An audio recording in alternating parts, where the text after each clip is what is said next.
I was working the front desk at a hotel in Amsterdam when an American guest demanded I call IT support. Our keycard system was down, I explained, so we were using physical keys for the next hour. He stared at me like I'd suggested we communicate via smoke signals. I study this full-time, not Americans, but the psychology of cultural myopia. Most creators tell stories like this. I decode what they reveal about how people think. If that difference clicks for you, you already know subscribing isn't a favor. It's alignment. Physical keys? What is this, the 1800s? In America, we have backup systems for our backup systems. I handed him a perfectly functional metal key. He held it up to the card reader anyway. When nothing happened, he asked if I needed to activate it first. "You just turn it," I said. He insisted there must be a chip inside. I watched him examine a brass key, like an archaeologist discovering fire. Later that week, a woman asked where she could find a Target. I suggested several local shops, depending on what she needed. "No Target, the store. There has to be one in a city this size." I explained Target doesn't operate in the Netherlands. She pulled out her phone and started searching, certain I was wrong. "That can't be right. Target is everywhere. They're like international." When her search confirmed my words, she asked how Dutch people buy things. I gestured at the shopping street visible through our lobby windows. She looked genuinely confused about the concept of non-American retail. Another guest wanted to know why his Verizon cell plan wasn't working. "I have the premium unlimited plan. It should work anywhere." I suggested he contact Verizon about international roaming. He said he'd paid extra for unlimited everything, so calling shouldn't cost more. Unlimited means unlimited, right? He showed me his phone bill as proof. I pointed out the international roaming section he'd clearly never read. He said false advertising laws should cover this. And that was just Tuesday. I worked as a bank teller in Copenhagen when an American tried to cash a personal check. I explained we don't really use checks in Denmark. "What do you mean you don't use checks? How do people pay rent?" I explained most Danes use direct bank transfers or mobile payment apps. He insisted that was impossible. "Checks are more secure. They have your signature and everything. This is basic banking." When I told him Danish banking went almost entirely digital years ago, he asked if that was safe. "Don't you worry about hackers?" I mentioned that American credit card fraud rates are actually higher than Danish digital payment fraud. He said that was probably because Americans have more money to steal. "We're a bigger target because we're more successful." I processed his Visa card payment instead. He didn't see the irony. That irony, the blindness inside certainty, is the pattern I track across cultures. It's not anti-American, it's anti-assumption. Most people never notice these blind spots. Subscribers do. That's the difference. At a pharmacy in Prague, an American man wanted his prescription filled immediately. I told him I needed to verify it with his doctor first, since it was a foreign prescription. "Just call the number on the prescription," he said. I explained international calls and medical verification could take a few hours. He was outraged. "In America, I walk in and walk out in 10 minutes. This is ridiculous." I mentioned that's partly why America has an opioid crisis. He said at least Americans don't have to wait. "We value efficiency."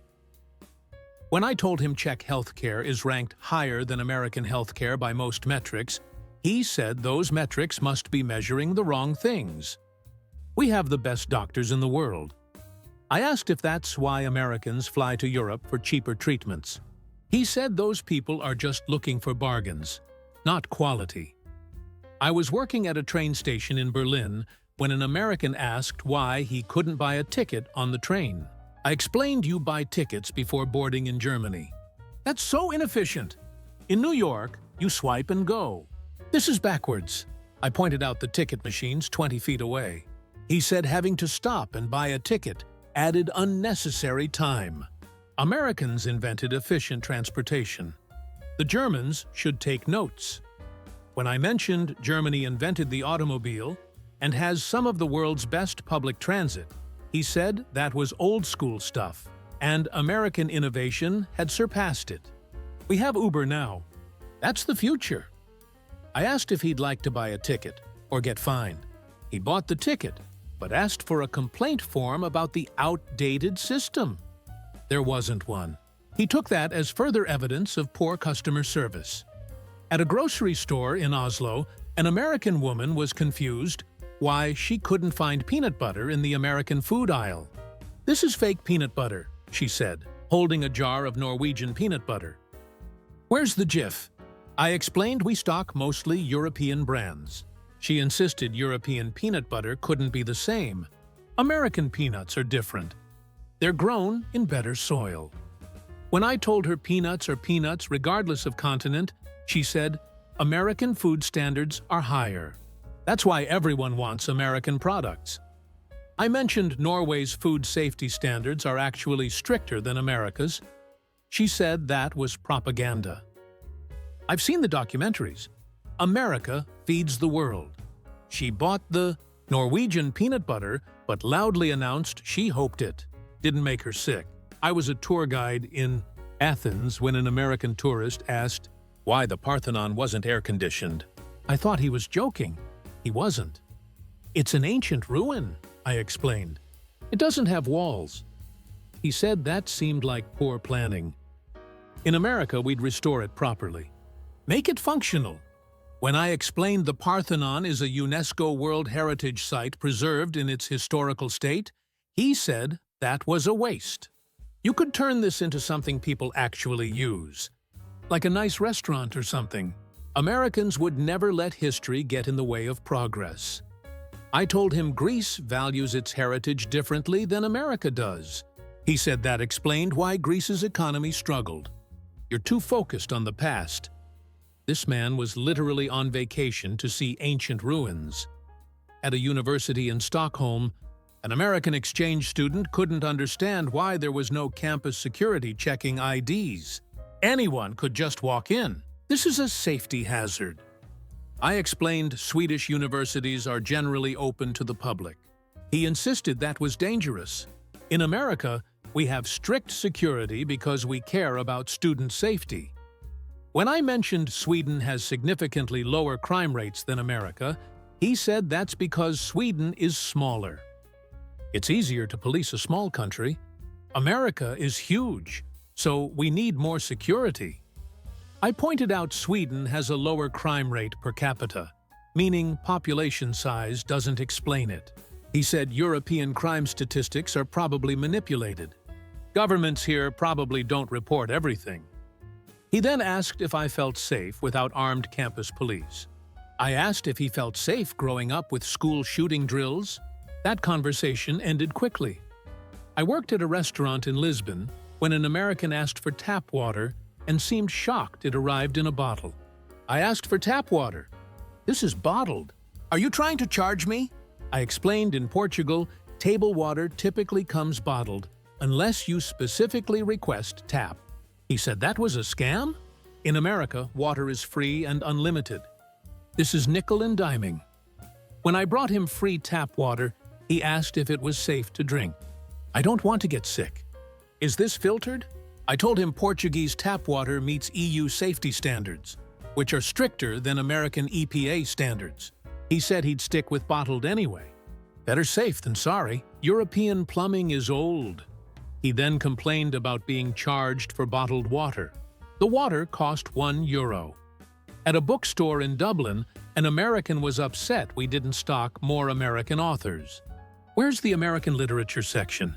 You have like 10 books. I showed him our extensive American literature collection spanning 3 shelves. He said that wasn't enough. American authors are the most important in the world. Stephen King, James Patterson, these should dominate your store. I explained Irish readers enjoy diverse literature from around the world, not just American books. He said that was anti-American bias. You're discriminating against American culture. When I pointed out half our bestseller display was American authors, he said it should be more. America produces the best entertainment. Everyone knows that. I asked if he'd ever read an Irish author.